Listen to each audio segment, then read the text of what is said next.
Welcome everybody to another edition of WWE 2013 here in TEW 2020 as it's time for our next big pay-per-view special event, whatever the WWE calls it these days, Payback 2013, live from the Allstate Arena in front of 18,000 people in the outskirts of Chicago, Illinois. And we start with our opening, video focusing on the Orton Cena feud and the Ziggler Del Rio feud and everything else, which gets a 79. So a good solid start to things as, sort of just, building things up. Then we have our opening match, which is in a decent match. The Usos pins Team Rhode Scholars in 10-20 when Jey Uso pinned Damien Sandow with a double super kick. This gets a 58.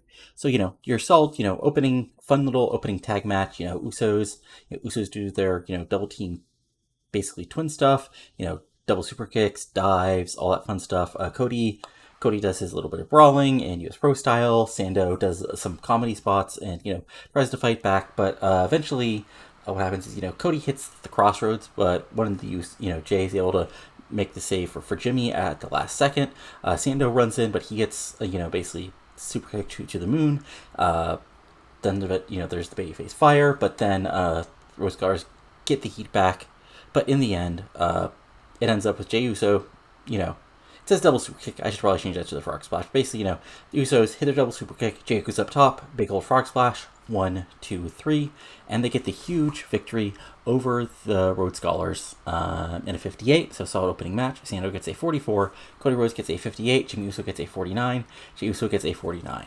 Of course, Usos are dual tag team together, and Cody was off his game because, of course, he would be. Yeah, not quite a super amount of heat because, well, this had no feud going into it, but just a little opening fun tag match to build things up.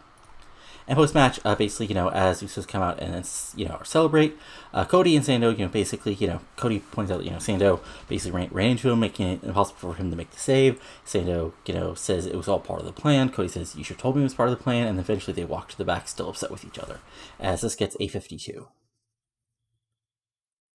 Then it's time, and this match is actually really good. Okay, so, hey, two guys beating the shit out of each other actually works sometimes. Noted. Anyway, Samantha had fantastic heat and great wrestling. Well, I'll be honest, it was not great wrestling. It was two guys just beating the crap out of each other. You just, punches, brawling, stiff shots, I'll probably tell both guys just to beat the crap out of each other. Ryback, goes for a shell shock, but Sheamus fights out of it. Sheamus probably goes for the white noise Celtic cross thing, but, Ryback blocks it. They brawl on the outside, ringside area, guardrails, all that fun stuff. Probably not a table bump, but something, make lots of fun with the stairs. But eventually, Sheamus is able to hit the Brogue Kick. 1, 2, 3, nowhere to go for Ryback as Sheamus gets the huge win over Ryback. And so this gets 78. Sheamus gets 76 and Ryback gets a 72. So really big win for Sheamus. And yeah, this is interesting because the thing is Ryback's actually pretty decently over, at least at this point in the save. So I don't want to drop him out, but also it's Ryback. So I want to keep him strong enough to, keep people over, but also not so, but I mean, I think it's not a spoiler to say he's not going to be winning any world titles anytime soon. But regardless, a really big win for Sheamus. As post-match, he celebrates to a 69. Nice. Then we have the little graphic with, reminding people, like Vince, like Mr. McMahon said last week, he has a huge announcement for Raw, and that little, graphic gets a 65. And then we have our next match is about had great heat and good wrestling. Daniel Bryan defeats Seth Rollins in 1409 by submission with a low belt lock. Probably should rename that to less lock, but whatever. So, I mean, this match is as awesome as you would think it would be. Rollins doing all this Seth Rollins stuff and high flying, dives, evil heel stuff, no Shield interaction, but Bryan fights back with his kicks, suplexes, in-ring technical skill, I imagine, Rollins goes for the stomp, but Bryan gets out of it. Bryan fights back with his, strikes and tries to lock in the X-lock, but Rollins gets his foot on the ropes. But in the end, Daniel Bryan is Daniel Bryan. He's a former world champion. He's one of the best wrestlers in the world. And, Seth Rollins is good, and he has a Shield behind him, but he's still, a newcomer to the W for all things considered. In the end, Daniel Bryan locks him in the S-lock / LaBelle lock and makes Seth Rollins tap out, as the other Shield members are getting ready for the tag title match. So this gets a 79, Bryan gets a 74, Seth Rollins gets a 64, and yeah, match got the crowd buzzing and probably hurt my make Seth Rollins less over goal. What can you do? And post-match, Daniel Bryan celebrates, yes, yes, yes chants go over as a crowd pops, and this gets a 68. Good times, good times. Then we're backstage with Cody and Damien Sandow as one of the interviewer people. I honestly don't remember this time and place. Try to talk about Cody and Damien about their miscommunication. Damien says, Cody just needs to learn, to follow his intellectual savior back to glory. Cody says, he's a Rhodes, tag team wrestling is in his blood, so he doesn't need to anything intellectual, but basically initially they eventually brush the inferior off. It says every tag team has its issues, but they're going to get back to the top one way or the other, and they officially challenged the Usos for a rematch on Raw. So this gets a 58 and a match set up for Raw. Then we have our next match as in bout had great heat and good wrestling. Wade Barrett defeats The Miz in 12:26 by stoppage when The Miz could not continue. Wade Barrett makes defense number 3 of his Intercontinental title. So what happens here is, Miz is the babyface. I know that's hard to think, but Miz, so he does his wrestling. He gets his little brawling spots in. Barrett fights back. Miz, hits the skull crushing finale, but it's too close to the ropes. Barrett fights back, hits the bull hammer, but Miz actually kicks out. But what happens is basically, Miz runs, Barrett loosens one of the corner turnbuckles. So Miz runs into it, bonks his head, basically stumbles around, and Barrett drills him with another roll hammer, and Miz is just flat out on the ground, and the ref calls for the bell because Miz is obviously just KO'd and out to the rest of the world. So another big win for Barrett as he makes another successful defense over The Miz. As Barrett gets a 67, The Miz gets a 65. And post-match, Barrett is going to continue his beatdown on The Miz, but of all people, Sheamus comes out and clears out Barrett. And there's a face-off between these two men. As the announcers, put over, Sheamus has been quite a role, and he'd be a tough competition for Barrett for his Intercontinental title. As this little showdown gets a 67. Fun times. After this, we have Daniel Bryan with Brie backstage with Kofi and Evan, and he basically wishes them good luck, and says that he has all the faith in the world that they can take the titles off the Shield just like he beat Seth earlier. Nobody's a weak. Bring to something pithy like nobody's a weak link. We can all do this, and then he walks away with Brie. Because their night is over, and Kofi and Evan, basically agree, they can do this. They can, shock the world and do what Team Hell No couldn't and nobody else can, is actually defeat the Shield in a tag team match. So this gets a 70. Good stuff, and actually better than I expected. Bryan's really over and charismatic, and these guys aren't too terrible. So good stuff. And then you have a big segment as basically what happens is, Kidd and Gabriel come down and, for their match. Then Cesaro comes down alone. And, he this whole thing of I looked all over the world, I called a lot of people, but in the end, there's only one man who could be my tag team partner. Wait for it. And Kidd just wipes out Gabriel. And just, Kidd and Gabriel just, hit a double, just a totally wipe out Gabriel with a, total elimination type move. Cesaro picks him up, neutralizer, Kidd goes up top, some sort of flippy move, and just they leave together as the crowd boos. So there you go. So yeah, I mean, you probably could have seen that coming, but still, honestly, the idea of Kidd being turned heel and team up with Cesaro as a tag team was a fun thing. So there you go. As this gets a 55, so not great because these guys aren't super over yet, but still putting things through. Then it's time for our tag team title match. As in a good match, the Shield 3.0, that's Roman Reigns and Dean Ambrose defeated Kofi Kingston and Evan Bourne in 1407. Roman Reigns pinned Evan Bourne with a spear as the Shield makes defense number 2 of their unified tag team titles. So yeah, really fun match. Everybody, does their best fighting back and forth. Kofi and Evan obviously fly sons of bitches all over the ring. Ambrose does his brawling. Roman does some Superman punches and does some brawling himself. Match officially, breaks down to a 4-way brawl. Roman hits a big dive to the outside on, both the faces as they go after Ambrose. Match officially gets back inside. And unfortunately, Kofi and Evan are both great wrestlers, but, Kofi gets thrown to the outside by Ambrose and gets, brawled on the outside. And Evanson's left all alone. Superman punch, spear, boom. 1, 2, 3. The Shield are still your tag team champions. Evan Bourne gets a 58, Kofi Kingston gets a 62, Dean gets a 71, and Roman gets a 72. Definitely like this site, because, these four guys, not the biggest surprise, so what can you do? But post-match, it looks like, there's going to be, Kofi and Evan are, recovering, when, of course, the Chief do a beatdown, and eventually, they beat down Kofi. Evan actually does a dive on all of them, but eventually it's 3-on-1, and he goes through a table with a super bomb, because that's what the Shield does, and they walk away. Still the tag titles, still undefeated in tag team and 6-man action. And so a big win, and of course, just put over, Dean O'Brien is no longer in the building, and everybody like John Cena is getting ready for his world title match, so there's no one out there to make the save. As this gets a 62. Not the best angle, but still, good stuff.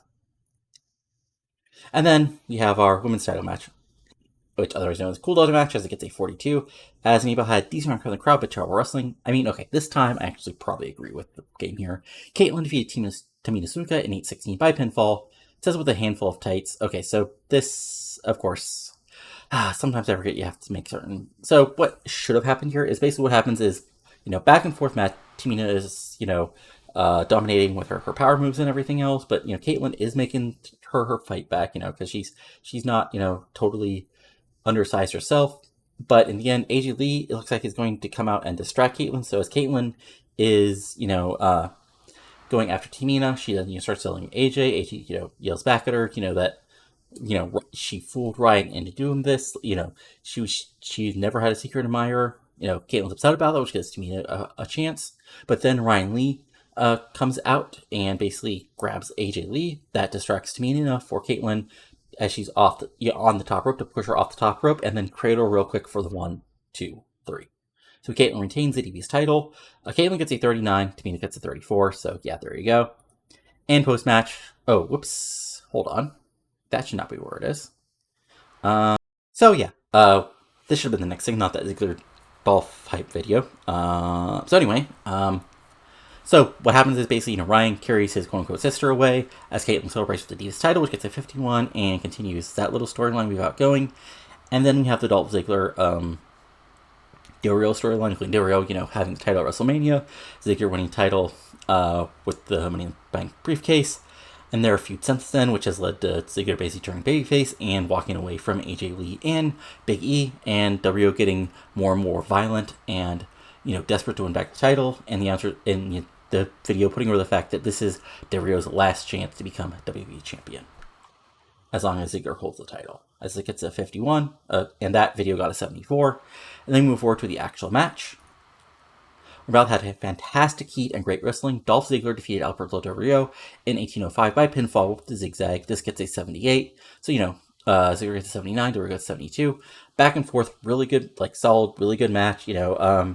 Honestly, probably a little spotty because it's Del Rio and Ziggler. Neither of these guys are great psychology-wise, but, Ziggler obviously bumps like hell for Del Rio, sells Del Rio's kicks and big moves again. Ziggler probably hits some sort of wacky move on Del Rio to get near pin. Del Rio locks in a submission, but Ziggler gets out of it. Ziggler hits a super kick and goes for the zigzag, but Del Rio tosses him off. But eventually, Ziggler is just a little bit better. He's one of the hottest wrestlers in the company, and boom, zigzag. 1, 2, 3, and Dolph retains the World Heavyweight title. Like I said, 78 overall. Was there anything downside for this match? I just wanted to make sure. Smiling face heel moves. Oh, I still haven't turned... I keep on forgetting to turn Del Rio heel. Well, I can officially do that tomorrow. Anyway, Ziggler celebrates with the title. 72. As the youngsters put over, Del Rio can now no longer get a title shot as long as Ziggler is the World Heavyweight Champion. So this gets a 72, fun times, and then we move forward to a Money in the Bank hype package, focusing on, CM Punk actually, putting over, this business is about opportunity and taking it when you have a chance, speaking your mind out and doing what you can, whatever you can, to become the best in this business and prove you're the best in the world. 67, good little hype package. And then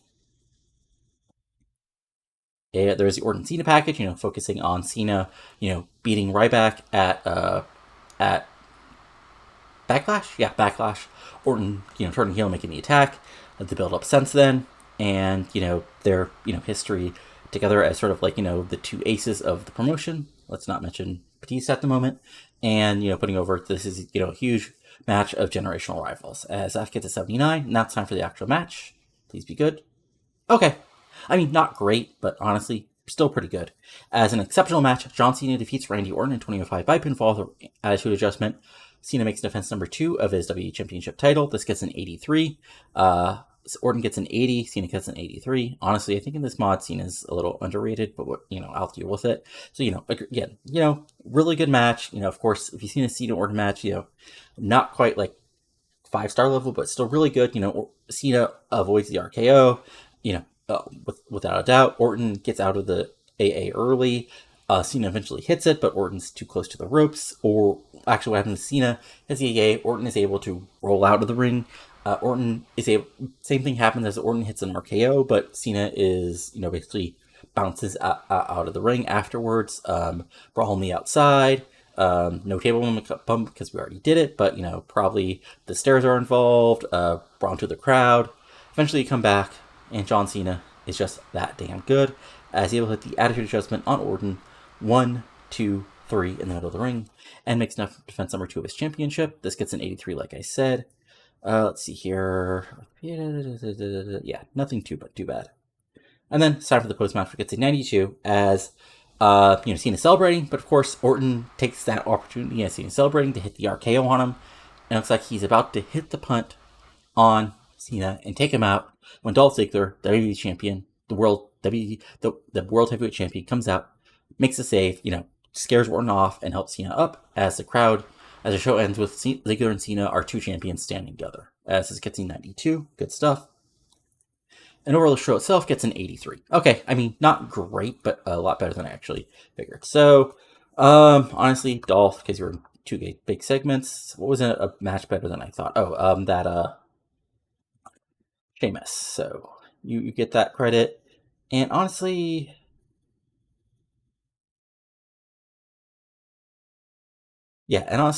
Steph, good job.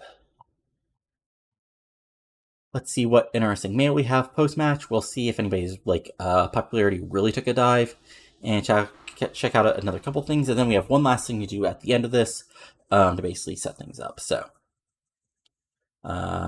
look at Kurt Angle. 2013 version of Kurt Angle. So, lots of...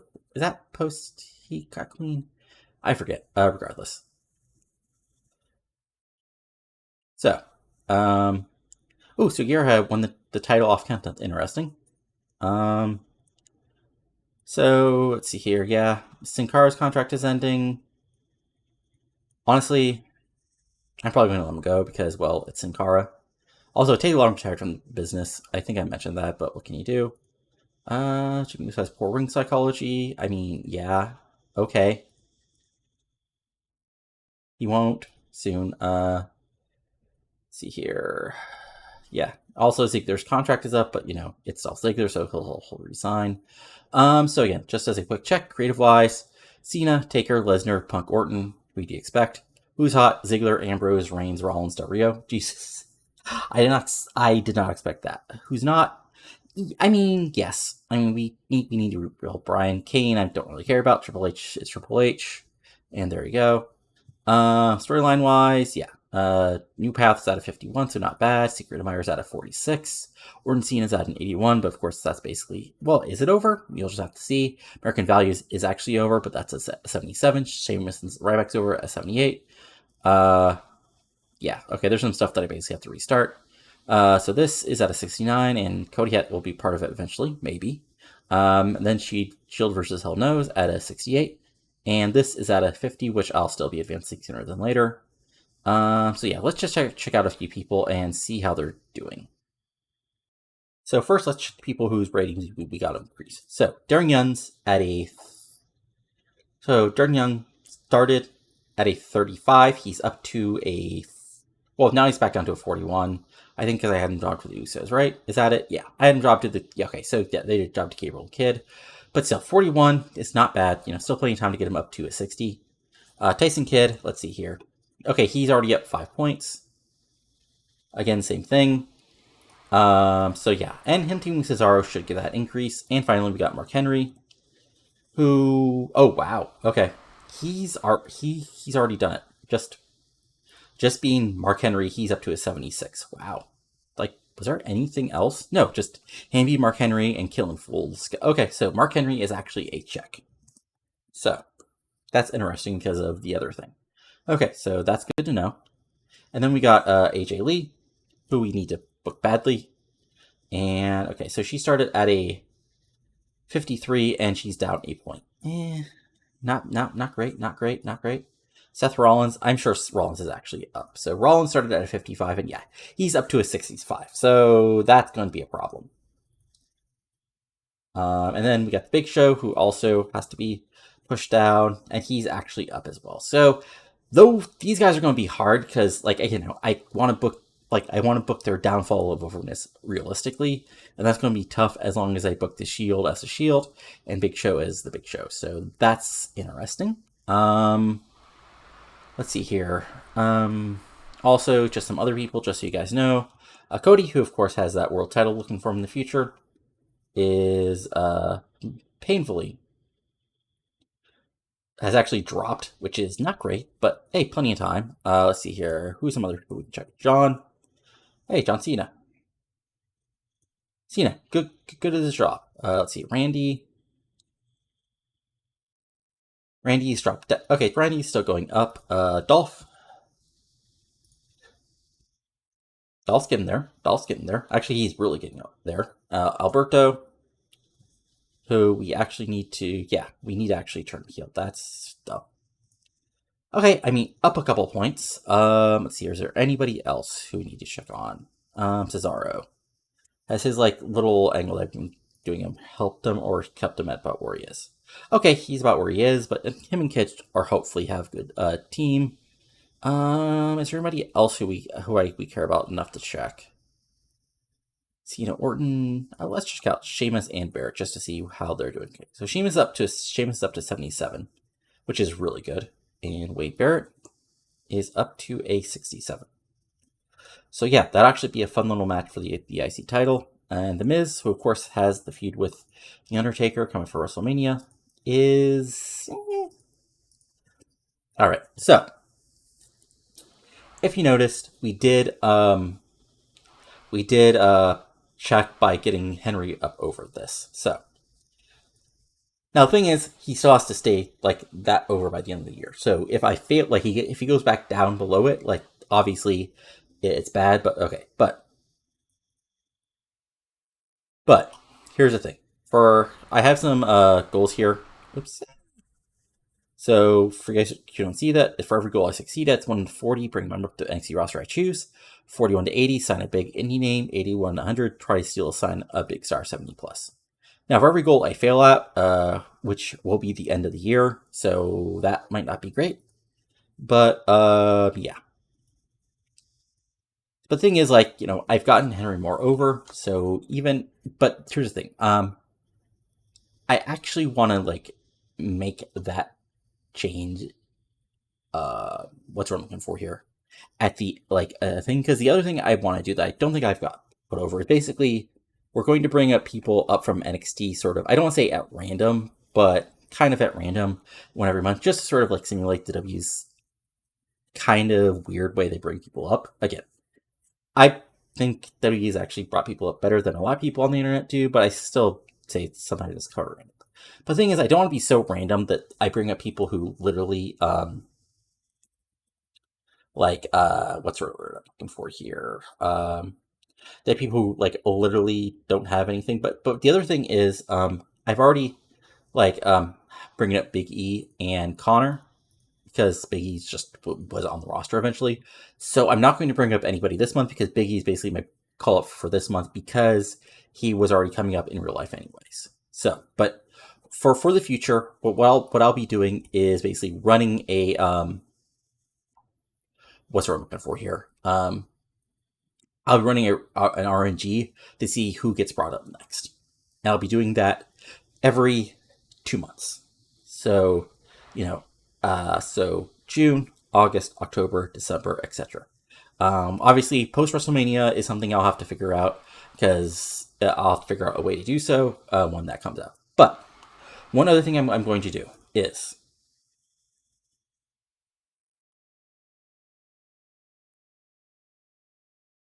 that's not what I want. So this is the wrestling world. So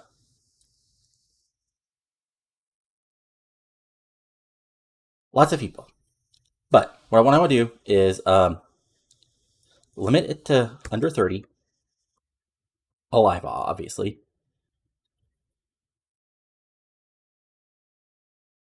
Wrestler, can work in the US, to hire. And what I want to do is to basically, because again, some of the things that the WF has chosen to sign people is always interesting. So what I'm going to do is I'm going to run a random number generator to see which skill that NXT officials are going to find important for this month. And then I'll run something, and then I'll run a random generator of the people who qualify to see who I sign. So first, let's bring up the first part. Okay, so yeah, here's a random generator. So what I'm going to do is I'm going to do a 1 to 25. And whatever skill is a skill that I'll then run another random generator to determine how good it has to be. So 20. So 25, 24, 23, 22, 21, 20. Okay, interesting. Safety. Honestly, that's kind of wacky, but still, I'll roll with it.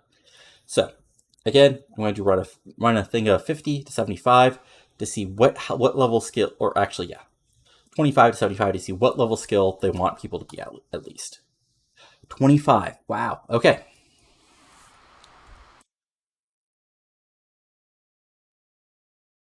So we've got.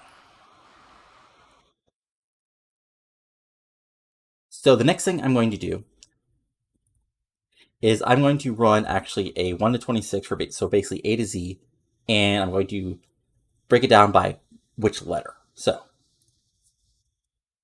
24. So that's X's. So actually, I didn't realize there's no Y. So actually, let's just redo that just because, yeah. Okay, 17. So that's Z. So that's Z, X, W.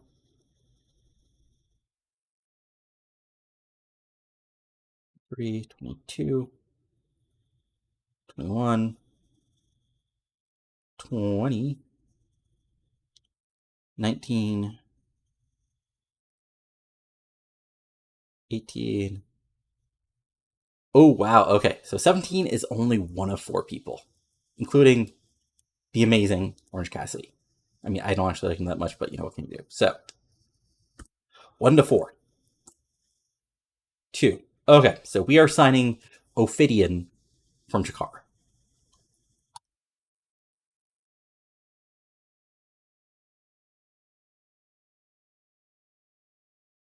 We'll do a 2-year for DevFed, and yeah. So there you go, folks. That's the process for bringing in new people. Obviously, if I actually get good stuff, I'll bring in more people and everything else. But I think this is a way to sort of simulate the sort of random way WWE was bringing people in from the indies at this point, and also a way to sort of give myself some, like, you know, because obviously, even though I'm not quite as bad as some people are when it comes to like just wanting the next, the next hot indie guy, I also do want, obviously, you know, I have some, obviously, some wants and needs of my own. So this will make me forced to me a sort of pick some people and pick some other people, you know. But anyway, I hope people were interested in this weirdness that I've decided to do after the show. This will basically be I'll be doing after each pay-per-view, because obviously pay-per-views don't have a lot of like actual like showtime. But you know, that's it for now. We are counting, of course, Money in the Bank. We'll have Money in the Bank, you know, actually match. You know, and obviously, you know, if you watch the last Raw and SmackDown, you'll have some stuff built up here. We've got some stuff built on the pay-per-view, and there you go. That's it for now. So if you enjoyed the show, go ahead and give it a like. Comment below what you're liking and not liking, and subscribe to the channel. Lots of TEW 2020 content, including this series, my WCW 1994 series, now heading towards Slamboree. Didn't have a show this week, mainly just, weird week. And my MLW 2006 series, now heading towards its first big show on Univision, including Morishima versus Low-Ki for the World Heavyweight title. And of course, my long-running WCW 2004 series, now heading towards Slamboree with Booker T as your new World Champion. But that's it for now, so talk to you later, and adios. Have a good one.